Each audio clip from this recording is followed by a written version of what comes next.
We're sorry for the technical difficulties. Hello, everyone, and welcome to UV's 2022 Midterm Election Live Show. I'm Colleen Winder. And I'm Jillian Musser. Thank you all for joining us as we cover this historic moment of political history.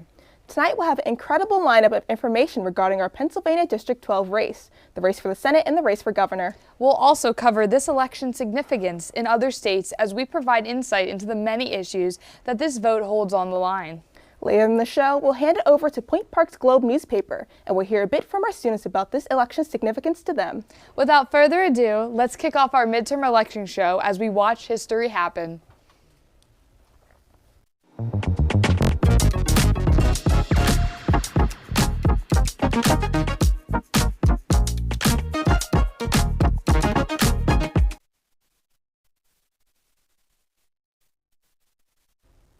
The Pennsylvania governor race will determine who will head the state's executive branch with powers like recommending and/or vetoing legislation, appointing officials, budgeting, and overseeing the state's military power. The office is currently held by Democrat Tom Wolf since 2015. The two candidates running in the 2022 election are Democrat Attorney General Josh Shapiro and Republican State Senator Doug Mastriano. Doug Mastriano, 58, is an American far-right Republican, Christian fundamentalist, and a member of the Pennsylvania Senate for the 33rd District as of 2019. He emphasizes his military history as a second lieutenant and eventual colonel in the U.S. Army working across the borders in Germany, Czechoslovakia, and Iraq till 2017. According to his campaign website, he, quote, dedicated his life to fighting for freedom, defending our families, and serving the people of this great land, end quote. He has a doctorate in history from University of Brunswick and 4 additional master's degrees in military strategy, strategic intelligence, military operations, and air power. However, his education history has gathered controversy as the UNB cited 213 allegations of potential academic misconduct. For his 2022 gubernatorial election, he focuses his policies on banning abortion from contraception, Christian nationalism, voting restrictions, denying climate change, anti-LGBTQ+ rights, school funding cuts, as well as deportation of illegal immigrants. He and his potential Lieutenant Governor Kerry DeVoso call upon Pennsylvanians to support his gubernatorial campaign by exclaiming, "Let's restore Pennsylvania to the shining beacon of freedom and hope it once was," end quote. Josh Shapiro, 49, is an American Democrat, former House Representative for Pennsylvania from 2005 to 2012, Commissioner on the Montgomery County Board of Commissioners, and the current Attorney General of Pennsylvania as of 2017. As Attorney General, he has been involved in an opioid settlement in 2021, ensured people with high mark insurance can receive treatment at UMPC, and released the results of an investigation of sexual abuse of over 1,000 children by nearly 300 priests within the Catholic Church. He has both a degree in political science and a JD in law from Georgetown University Law Center. His policies for a gubernatorial campaign focus on abortion rights, Black economic equity, workers' rights, creating good jobs with job training, criminal justice, public safety, cutting tax costs, disability rights, funding education, accessible health care, and funding for housing and infrastructure. From his campaign website, he wants to be the, quote, a blast of oxygen in the smoke-choked back rooms of quid pro quo Harrisburg, along with his potential Lieutenant Governor, Austin Davis. Senate Democratic candidate John Fetterman grew up in eastern Pennsylvania in York County. He has been acting as Pennsylvania's lieutenant governor since 2019 and was mayor of Braddock from 2006 to 2019. He graduated from Harvard with a master's in public policy and has worked in nonprofit sector. Fetterman is very active in advocating for criminal justice reform. When it comes to policing and public safety, he proposed police reform in 2019. His plan includes banning assault weapons and universal background checks. Fetterman believes in legalizing cannabis. The candidate tweeted on 420, "We should, quote, seriously commit ourselves to full marijuana legalization and ending the racist war on drugs," end quote. In his stance on abortion, Fetterman wants abortion access to be covered by Medicaid by repealing the Hyde Amendment. His campaign site expresses, quote, "A woman's right to make her own health care decision is sacred and non-negotiable, period," end quote. A concern for Fetterman is his stroke, which occurred back on May 13th. The stroke was caused by a heart condition called aortic fibrillation. Doctors had to remove a blood clot in his brain. However, thankfully, no cognitive damage occurred. Fetterman has not let this stop him.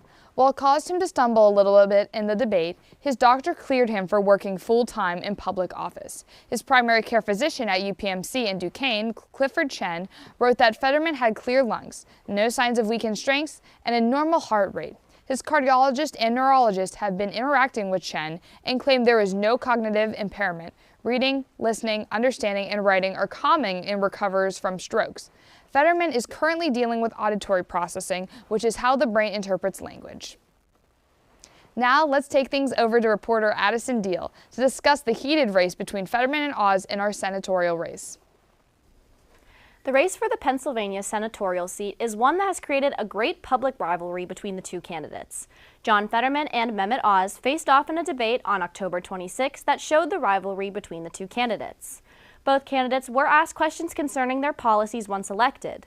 Previous to the midterm election, both candidates were unclear about their stance on many issues, with past statements contradicting campaign promises made more recently. Both candidates were given the opportunity to clear up their opinion on issues such as fracking. In 2014, Oz made comments that publicly bashed fracking, citing its hazards to health.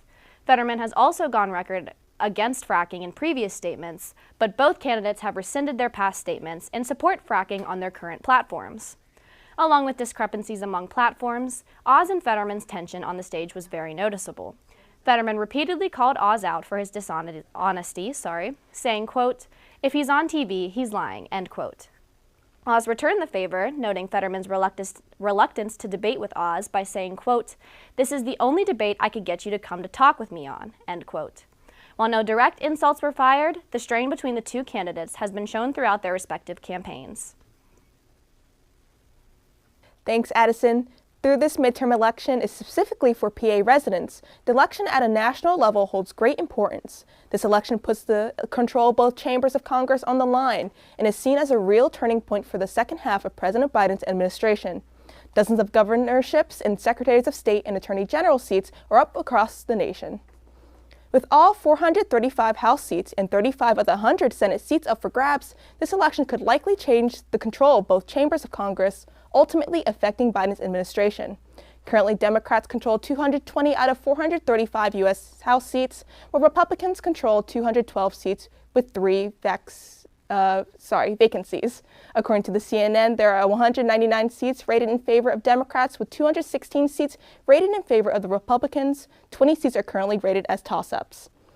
As for the Senate, there are currently 50-50 split between the two parties, with Vice President Kamala Harris giving Democrats tie-breaking votes for majority. According to CNN, 12 seats are rated in favor of Democrats, while 20 seats are rated in favor for Republicans. 3 seats are rated as toss-up seats.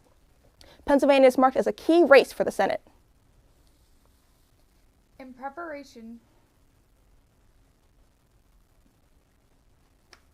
preparation for today's vote, the Democratic candidate for PA's 12th District, Summer Lee, along with an appearance from Vermont Senator Bernie Sanders, had a rally that took place on Sunday, November 6. Reporter Ethan Rowinski, alongside myself, went to this rally to hear what Lee had to say about today's race. Here it is.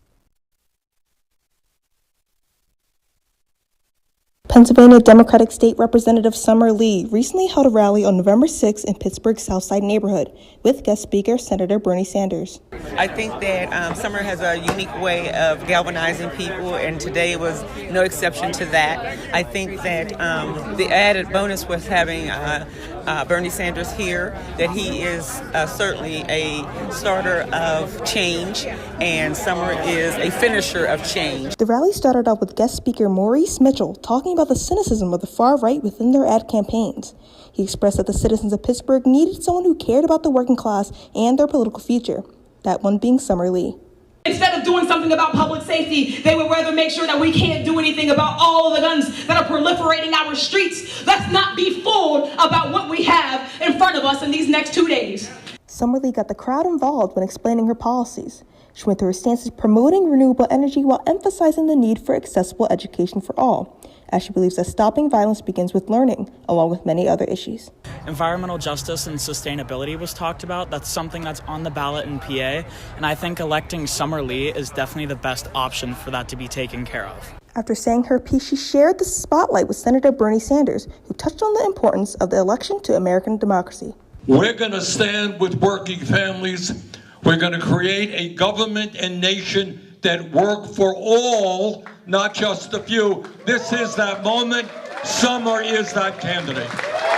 During the speech, a protester interrupted. wanting to voice his opinion on the Democratic agenda and its politicians. Every single one of the squad members has caved to funding the war, opposing not fighting for the $15 minimum wage. None of them supported Medicare for all, forced the vote. They ostensibly and rhetorically stand for the right things, but they don't actually fight for them. After the rally, we had a chance to speak with Lee herself about how she hopes to impact the community. Which means that organizing and really changing the way that we view politics and that we do politics is so important. That's why I focus on that just as much as I focus on policy. Those are the things that we can actually impact quicker, right? Where we see Black and brown folks, young folks particularly, as they're in school, helping them to understand their place in this system, right? Helping to empower them so that as they're wherever they are, whether it be school or college or in their workforces, helping them to understand that they do have power in this system and that their power is in their collectivity, it's in their voice, it's in that organizing. That's such an important piece to this. We cannot win if we're not expanding the electorate. For UV Television, this is Colleen Winder and Ethan Rowinski, sending it back to the station. Currently, the minimum wage in Pennsylvania is $7.25 an hour, a number that has remained stationary since its rise from $5.85 in 2019. The matter of an increase in our state's minimum wage is a conversation that has presented itself many times throughout our state's races. For governor, Democratic candidate Josh Shapiro is a vocal advocate for raising the minimum wage in Pennsylvania. Shapiro has stated, quote, "We need to increase the minimum wage to at least $15 an hour, period. Then we need to make sure that we're giving people the skills necessary to do the jobs of today and tomorrow," end quote. In comparison, Republican opponent Doug Mastriano favors the current minimum wage and has no inclination to change it, voting against amending the Minimum Wage Act in 2019 to increase the minimum wage to $9.50 an hour. Senate candidate John Fetterman, Democrat, is also adamantly in favor of an increase in minimum wage in Pennsylvania. His opponent, Mehmet Oz, on the other hand, is in favor of it remaining the same. Pennsylvania's minimum wage is the same as that of the federal minimum wage. The federal minimum wage has been debated upon frequently in recent years, and this Senate election will affect the future of the minimum wage. Now, here's reporter Zoe Angelucci with background information regarding the Democratic candidates. For Pennsylvanians, there are two major races for this midterm election, PA governor and PA's U.S. Senate seat. The Democratic candidate for these races are Josh Shapiro and John Fetterman, respectively. Josh Shapiro, the Democratic governor candidate, has a long history in PA politics. Most recently, he was PA's Attorney General for 2 terms. During his time as Attorney General, Shapiro prioritized safe streets, healthcare access, abortion access, climate control initiatives, and more.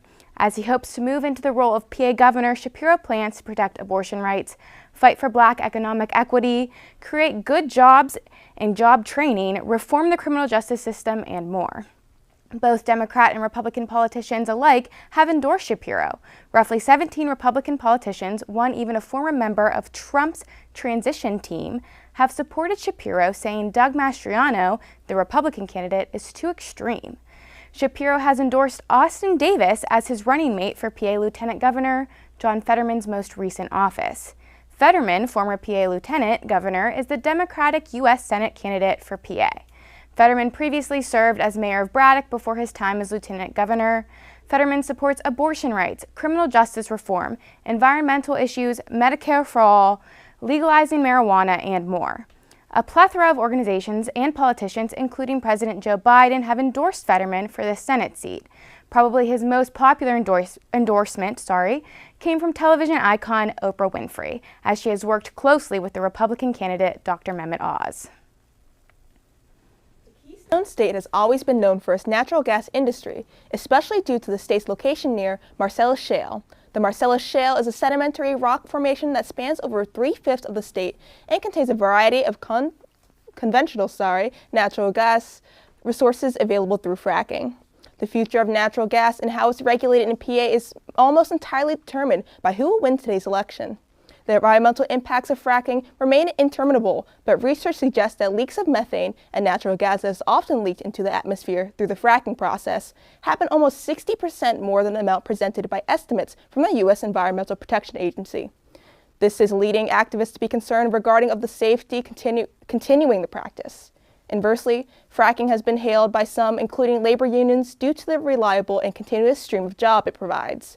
The natural gas industry has employed nearly 32,000 workers according to the Bureau of Labor Statistics, with employees making weekly salaries almost double that of private sector workers in the state. In a recent data progress poll, results showed that 68% of PA voters believe there was a necessity for congressional action in relation to climate change. While this number is significant, it may still be less than what is necessary for substantial change to occur. To change the topic from PA, let's hear from reporter Ethan Rowinski regarding the races in other important states, Nevada and Wisconsin. Nevada is in the midst of one of the most decisive races in the country. Current Democratic Senator Catherine Cortez Masto and former Nevada Attorney General Adam Laxalt have made this the most expensive election in Nevada history, with over $176 million being spent on advertising. Masto held a rally on November 1st, getting former President Barack Obama to speak in support of her. This is significant as Obama was the candidate to flip the state from Republican to Democrat in 2008, and Nevada has continued that trend of being Democrat for the last 4 presidential elections. The Democrats' advertising strategy has heavily focused on abortion, bringing up Laxalt's previous statements on the issue, including one while speaking with pastors saying, quote, "Roe v. Wade was always a joke," end quote. The Republicans, on the other hand, have heavily focused on the economy, pointing out the state's high inflation and unemployment rates under Masto's time as senator, and calling her in multiple ads, quote, "costly Catherine," unquote. This may work in the Republicans' favor, as according to a poll done by the New York Times, 44% of voters are calling the economy and inflation the most important issue this midterm, far ahead of any other issue.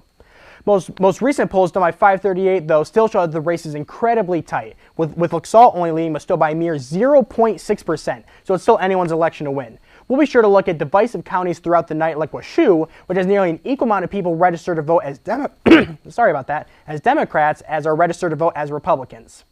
Moving on to Wisconsin, the Senate race there between Republican incumbent Ron Johnson and Democratic Lieutenant Governor Mandela Barnes has also been very intense.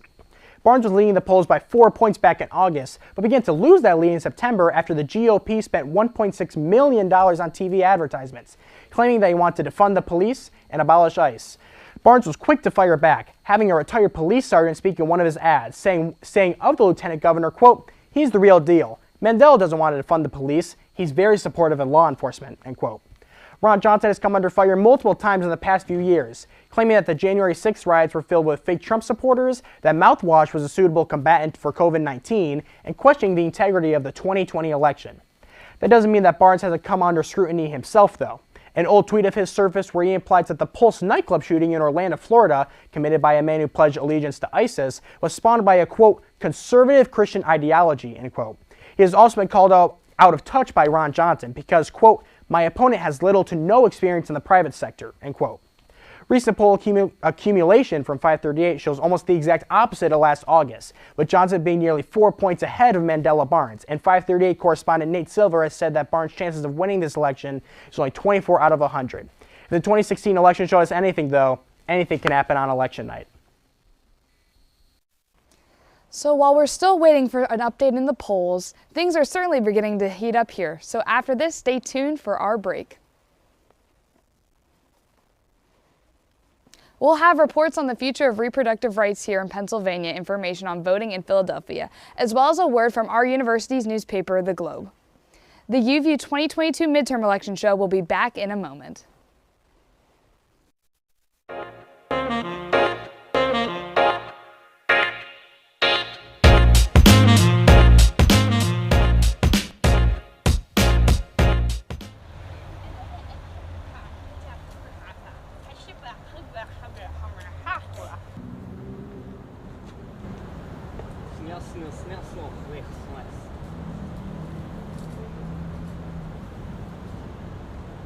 Hey.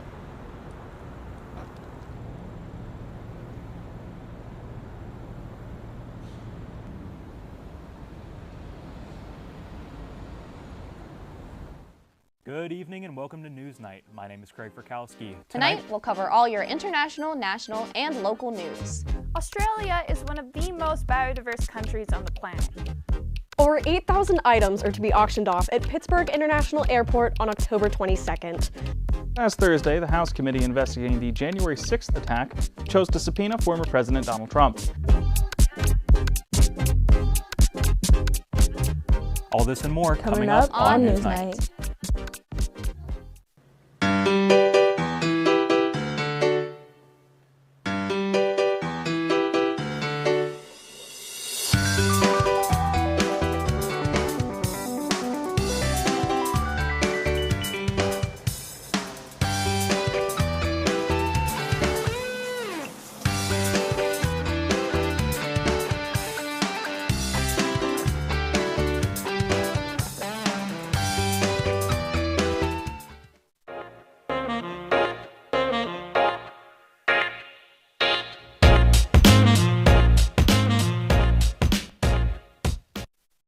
Welcome back, everyone. Republican candidate Mehmet Oz has never been involved in government, nor held a position in office, except for his role on former President Trump's Sports, Fitness, and Nutrition Council.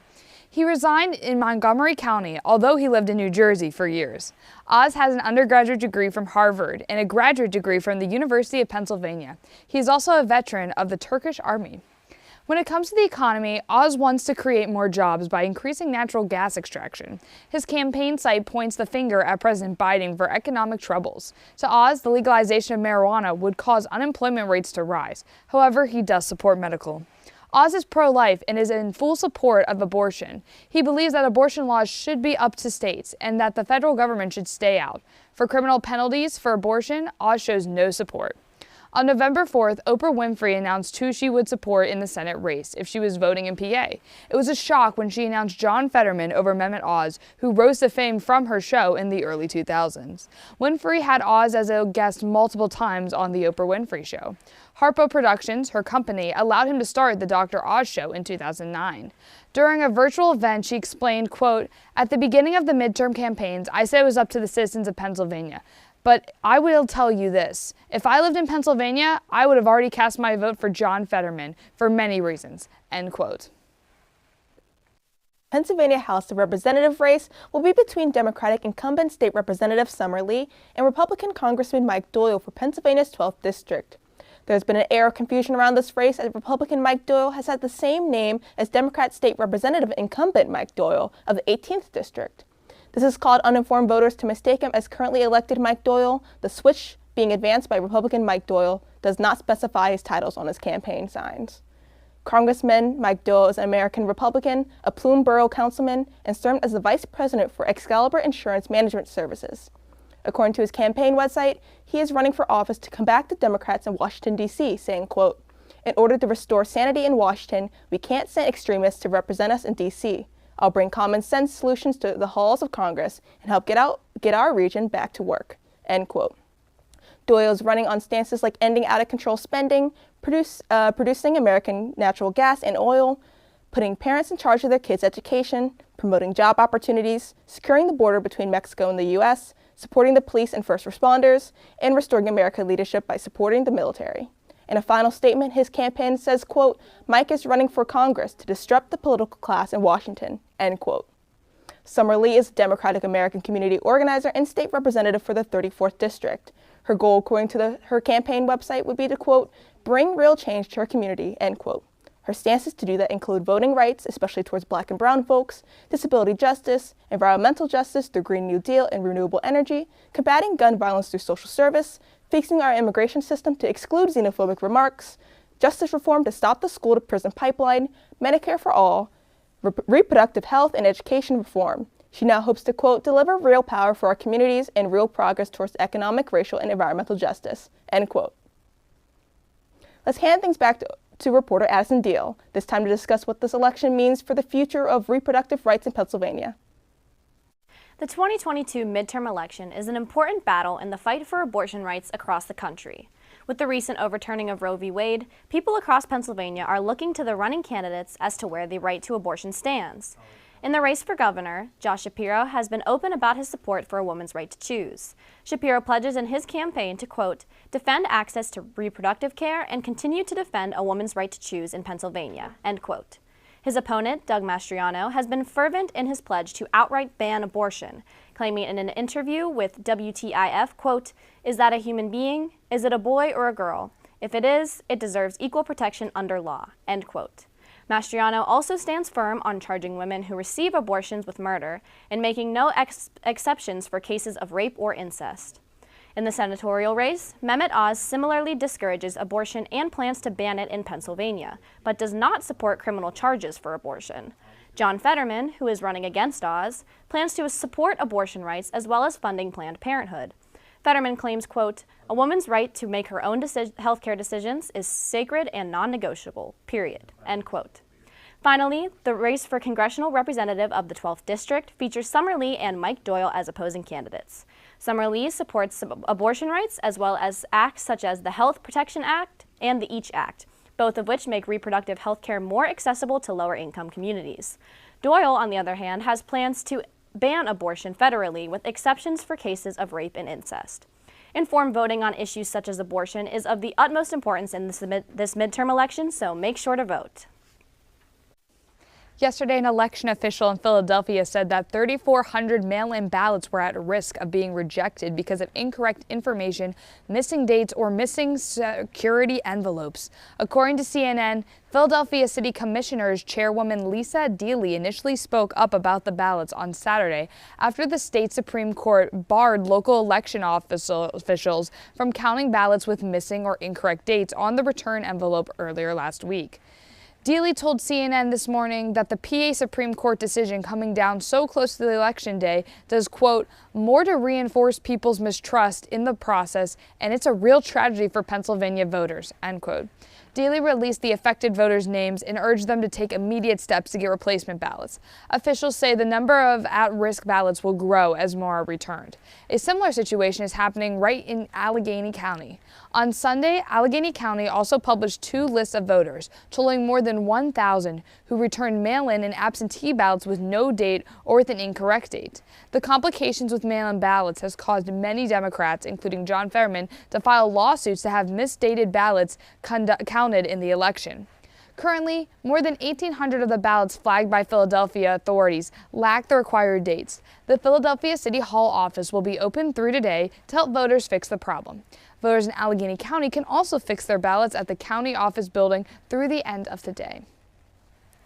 You've heard a lot tonight from us here at UView, but now we're going to hand things over to the Point Parks Globe newspaper. Editor-in-Chief Jake Dabowski is here along with some other Globe reporters. Take it away, Jake. Hi, I'm Jake Dabowski. I'm the editor-in-chief of the Globe, Point Park student-run newspaper. I'm here with Aaron Youth and August Stevens. Aaron is our editor-elect and August is our opinions editor. And we're going to kind of be discussing some of the coverage that we've had on these midterms and just kind of the political coverage we've had in general lately. Our coverage for this started actually back last year when we were covering the primary race. Most of our coverage was between Connor Lamb and John Fetterman. At that time, Fetterman was, I would say, and I think you would both agree, Fetterman was really the college candidate. He had a lot of support from young people, whereas Lamb was more of a traditionalist. He was a more moderate candidate. Fetterman won out, and right before that primary was up, John Fetterman had his stroke, which has been discussed tonight.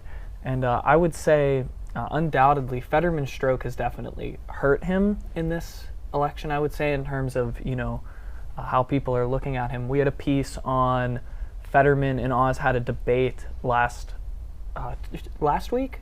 Last week, yeah. Last week we had a piece on that. And I would say Fetterman, lost the debate. Whether you're a supporter of him or not, that definitely hurt him. This race, I think, even like a few months ago, was definitely more in his favor, and now it's kind of coming down to a more toss-up, I would say. It's really 50-50. But Aaron, you had a piece on student loan forgiveness recently. Could you talk about how maybe that might be impacting students' voting options? Yeah, another big thing in this election and that we have seen on campus is terms of college students specifically is the student loan forgiveness, and that being announced in Biden's plan back in August. And with some students that I interviewed, the biggest thing was making sure that student loan forgiveness stays in plan, which we have seen in some other states with Republican governors possibly trying to overturn that announcement for Biden. And so the piece basically focused on making sure that some students were expressing that voting blue and stuff would hopefully ensure that for us, and Democratic current governor Tom Wolf has expressed that he would like that to stay in place as well, and I think that piece turned out really well. Yeah, it was a very nice piece. August, you're our opinions editor. Could you talk a little bit about some of the political opinions we've seen from campus? Obviously our campus, as far as locations in Pennsylvania, tends to lean a little more to the left. Yes, I would say Point Park definitely, I agree, it tends to lean very towards the left. Leaning, yeah. Most of what I've seen and heard is pro-choice, including the LGBTQI plus community, building awareness around how corrupt the U.S. prison system is, especially within Pittsburgh. Oh, yeah. Yes. So really just trying to direct funding into more like human resource causes and just making sure everyone gets representation and that everything is inclusive as well. Yeah, I would say that abortion is a really big issue on the ballot. I think that that's really looking at comparing the two like big races in PA. There's the Shapiro-Mastriano race and there's the Oz-Fetterman race. And right now, looking at early returns and early polling, well, Fetterman-Oz is a toss-up. Shapiro-Mastriano, Shapiro was leading 10 points in the polls yesterday, and I think that a lot of that comes from Mastriano. He's a further right candidate than Oz, and Pennsylvania is more of a purpley state. But I also think that in general, like, people really care about the abortion issue, and a governor is going to have more of a say on abortion than a senator will, if that makes sense. For sure. Yes. Yeah. But I would also say another issue, legal marijuana, as weird as that seems to say, but it's been, stagnant for a while. Biden announced, we had a piece that I wrote, but Biden announced recently plans to continue with a push to reschedule it. Right now it's a Schedule I narcotic, which is very controversial because that's up there with heroin. And I mean, they're just not the same thing. But I think a lot of people, maybe are going to show up to vote for Fetterman for that, or even just show up to vote for Shapiro for that, because there are a lot of people who maybe are right-leaning but just want that issue resolved. So that's something out there. But I don't know. I'm trying to think. The last thing that I would say ahead of this is that we will have an edition out on Thursday. We are hoping to have as many results as we can in that edition. We will be heading back to our office to wrap that up, but unfortunately, with the way these things get called, we defer to the Associated Press. So if the Associated Press has not called a race by 2 a.m. tonight, it will not be going into print for this week. So next week we'll have those, but please look on the stands for those. Thank you. Saturday, November 5th was a big day for Pittsburgh politics. Both former President Barack Obama and Donald Trump were in the greater Pittsburgh area to campaign for their representative U.S. Senate candidates. According to Trib Total Media, Obama rallied with Democratic nominee John Fetterman in front of the thousands of supporters at Seenley Plaza in Oakland. Obama's speech targeted those less politically involved and urged them to support the Democrats. The rally focused on many Democratic priorities, such as protecting abortion rights, lowering prescription drug prices, and the right to organize a labor union. Fetterman, Obama, and other PA Democrats also addressed the struggles Pennsylvanians are facing with higher costs and rising violent crimes. Former President Donald Trump spoke at a rally at Arnold Palmer at Regional Airport in Unity on Saturday evening. Trump came to the rally to stump for Republican Doug Mastriano and Dr. Mehmet Oz in their respective bids for PA governor and U.S. senator. Trump also teased the crowd about a potential bid for a return to the White House, while also blasting current President Joe Biden. Now here's reporter Zoe Angelucci to provide more information regarding the elections for Republican candidates. As stated, the biggest PA races for this midterm election are the governor and U.S. Senate seat races. The Republicans have nominated Doug Mastriano and Dr. Mehmet Oz for the respective offices. As a U.S. Army veteran, Doug Mastriano has served as PA's 33rd District Senator since 2019. The Mastriano plan for PA governor prioritizes restoring freedom in regards to COVID-19 policies, protect election integrity, uphold the Second Amendment, end abortion access, lower the tax burden, and more. Nearly all of Pennsylvania's GOP congressmen have endorsed Mastriano. However, multiple other Republicans have endorsed his opponent, Josh Shapiro, as Republicans are finding Mastriano too extreme for the position. Mastriano is running with Carrie Del Russo as his lieutenant governor. Dr. Mehmet Oz, American television personality, has previous political experience as a member of former President Trump's Council on Sports, Fitness, and Nutrition. He stepped down from that position to run for this seat. PA energy independence, responding to COVID-19, economic growth, stopping illegal immigration, ending abortion access, and protecting the Second Amendment are the biggest issues Oz plans to tackle. Oz has been endorsed by former President Trump and other Republican politicians. The midterm election taking place every 2 years is a vital state election that determines who will represent the roles of senators, governors, and congressional representatives. The importance of voting is present not in just large presidential elections, but in all smaller ones, local elections as well. This is the case as well for student elections within universities and colleges. Kendra Summers, president of the Student Government Association at Point Park University, expressed how SGA encourages student participation in voting for this election. She stated, quote, "This year, SGA utilized our social media platforms to share locations around different parts of Pittsburgh for students to vote, directions to these locations, and their hours," end quote. Although a smaller election compared to the large-scale presidential election, it is vital to vote in the midterm elections. These elections can influence nationwide political decisions and pave the way for resolutions for controversial issues, such as abortion rights, decriminalizing marijuana, and more. President Summers described the importance of voting, saying, quote, "Your opinion may seem small when it's just you, but altogether our voices can be the catalyst for a whole world of change," end quote. Another hot-button issue on the ballot in today's election is the future of medical marijuana in the state of Pennsylvania. Reporters Addison Deal and Grace Lawrence looked into what your vote means for the future of its use in PA. Here it is now. Voters are eager to learn what position each candidate takes on issues that are important to them. One of those issues, legalizing marijuana federally, is a question this midterm election is going to determine for Pennsylvania. Having my medical marijuana card has definitely helped me a lot with my depression and anxiety, and I just definitely think that if it was a lot more widespread and available to more people, it would definitely be able to help out a lot. 19 states have already legalized marijuana recreationally, with the House of Representatives having also passed the MORE Act on April 1st of 2022, MORE, which stands for Marijuana Opportunity Reinvestment and Expungement. Legalizing marijuana at the recreational and medical level would definitely erase a lot of the stigma that has around it. There's so many people in prison for unjust marijuana crimes, and just being able to legalize it and put this in the rearview mirror would just really be a better thing for society, I think. The running candidates that are voices in favor of the legalization of marijuana include Summer Lee, House of Representatives, Josh Shapiro, Governor, and John Fetterman, Senate.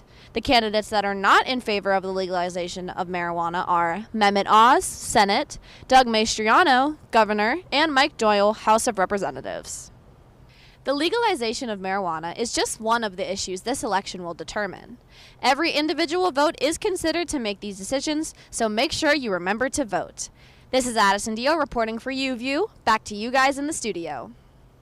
It's almost time for another short break, but before we go, here's a new update on tonight's numbers. Here are your current poll updates. For the Senate race, with 8% of the estimated votes in Fetterman is in the lead with 78.3%, with Oz having 19.5%. As for the House, with 23% of the votes in, Summerlee is leading with 74.6% of the vote, with Mike Doyle at 24.8% of the votes. And your final update for this moment is the governor race with 10% of the estimated votes in, with Shapiro in the lead with 82.6% of the vote, with Mastriano having 15.9% of the vote. Now it's time for another break, but stick around, the show's not over yet.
For the first time in the Pennsylvania Senate race, Oz has passed Fetterman in the polls shortly after their debate on October 25th.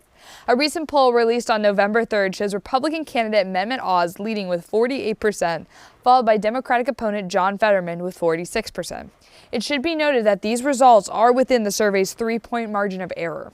Support for Oz has increased since September by 5 points, while support for Fetterman has increased by 1. While surveys conducted previously from Emerson College Polling and The Hill have shown Fetterman leading Oz, but just a week after the debate, the latest data shows a change. A total of 54% of Pennsylvania voters are expecting Oz to win the election, while 47% are expecting Fetterman. Performances in the debate varied from each candidate. Fetterman is currently recovering from a stroke which occurred back in May. While he did not let this stop him, he still struggled at certain points. The debate stage seemed natural for Oz due to his previous television experience. How the candidates reacted to the debate shifted the mood of voters. When it came to Fetterman, 50% of voters claimed that his debate performance worsened their opinion of him. However, 20% claimed the debate improved their opinions. For Oz, a total of 44% of voters had improved opinions, while 25% declined. Not all polls post-debate shows Oz leading. However, according to a Mammoth University survey, 48% of voters claim they will be voting for Fetterman, while 44% are voting for Oz. The polling average of the Real Clear Politics is a 1.2 lead for Fetterman. It is possible that Fetterman could benefit from Democratic governor candidate Josh Shapiro and his presence in the polls.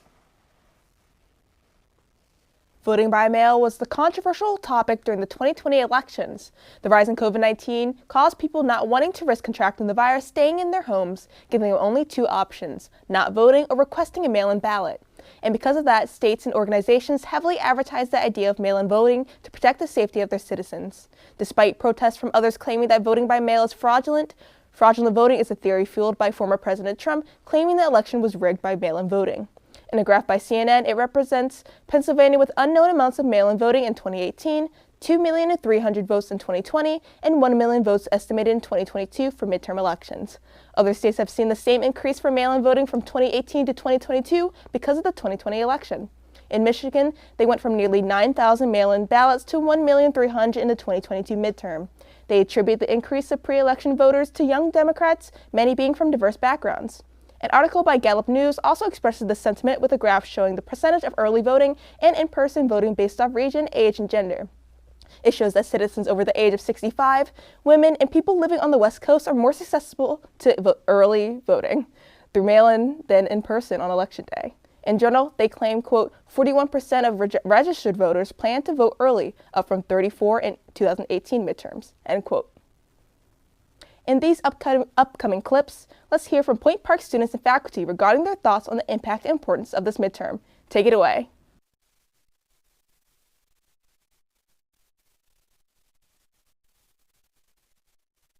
Hello, I'm Colin Winder. I'm here with Ethan Rowinski. Today we're interviewing Point Park students and faculty about their thoughts on the midterm election. Well, I definitely think it's a big thing for Pennsylvania. It's kind of been a little bit of a weird turbulence ever since Roe v. Wade was overturned.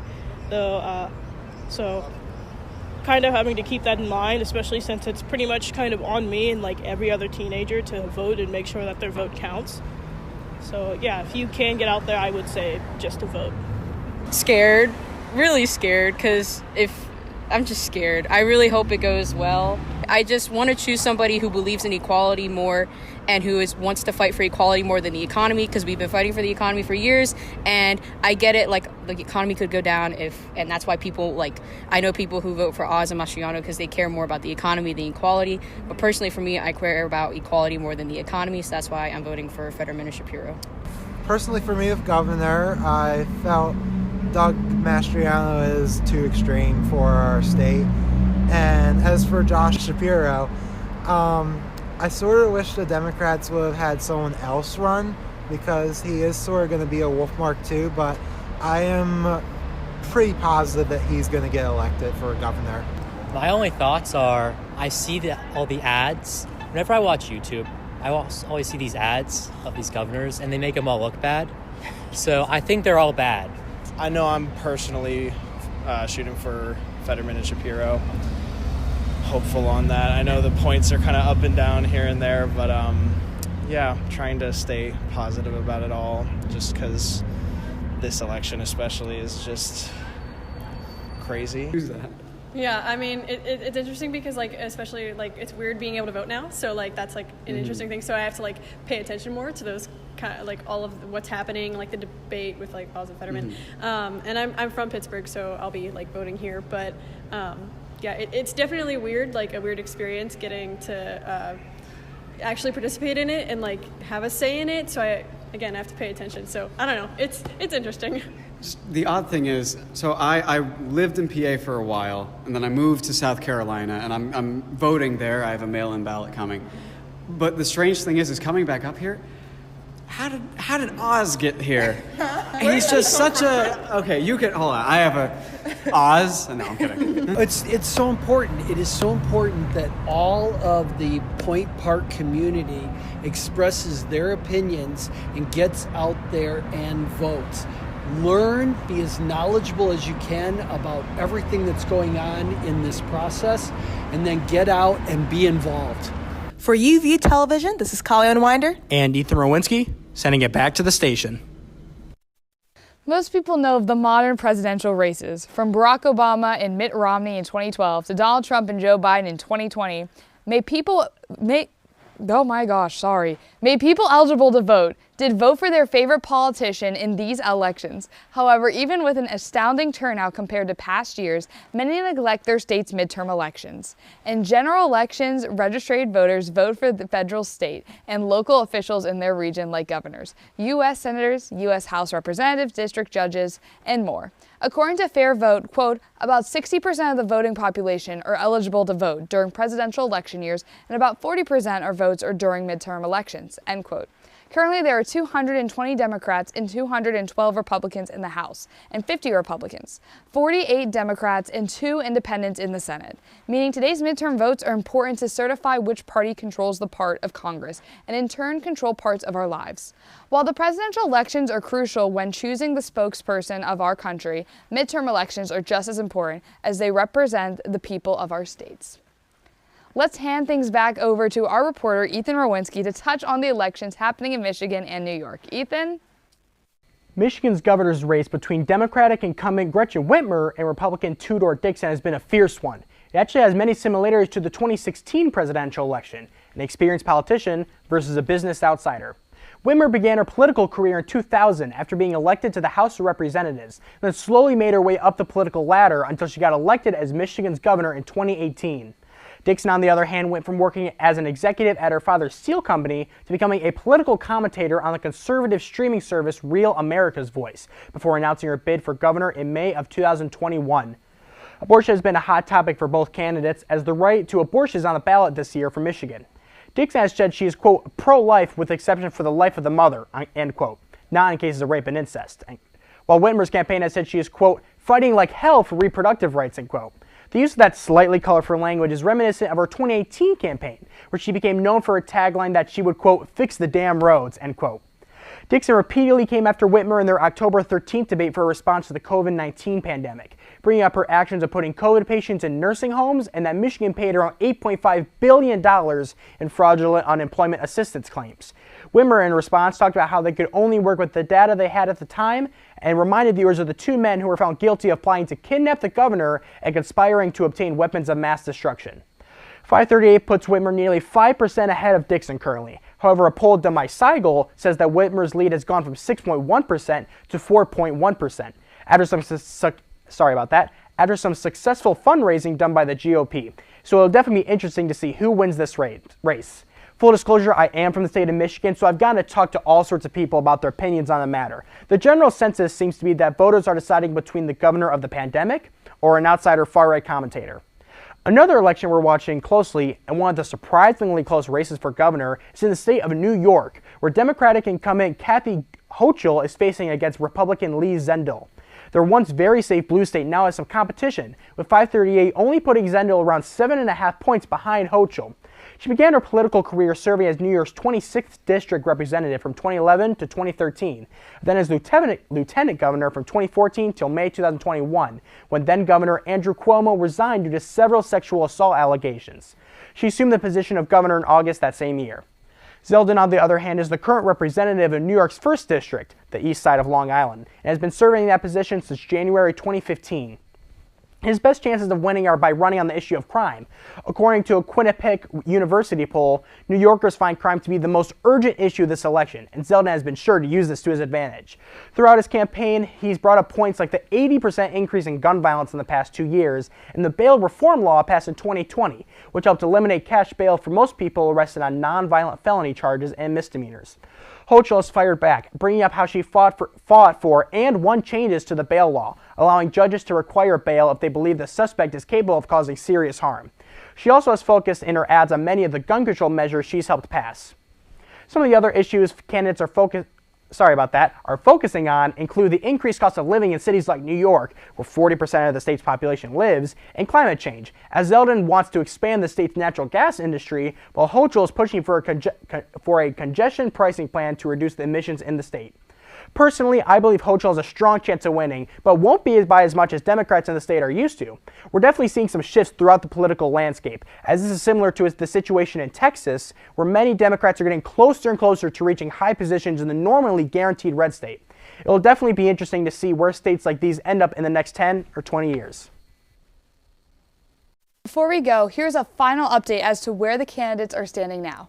For the Senate race, with the 10% of the estimated votes in, Fetterman is in the lead with 71.2%, with Oz having 26.5%. As for the House, with 30% of the votes in, Summer Lee is leading with 72.1% of the vote, with Mike Doyle at 27.5% of the votes. And your final update for this moment is the governor race, with 11% of the estimated votes in, with Shapiro in the lead with 74.7% of the votes, with Mastriano having 23.4% of the votes. Thanks, Ethan, and thank you to everyone tuning in. We hope that this show wasn't only informative, but exciting too. Though our show might be over, the counting hasn't stopped yet. Make sure to stay updated on the results of this historic election as the night continues. Remember that every vote counts, and your voice deserves to be heard. That concludes the 2022 UV Election Show. I'm Colleen Winder. And I'm Jillian Musser. Happy election night, everyone.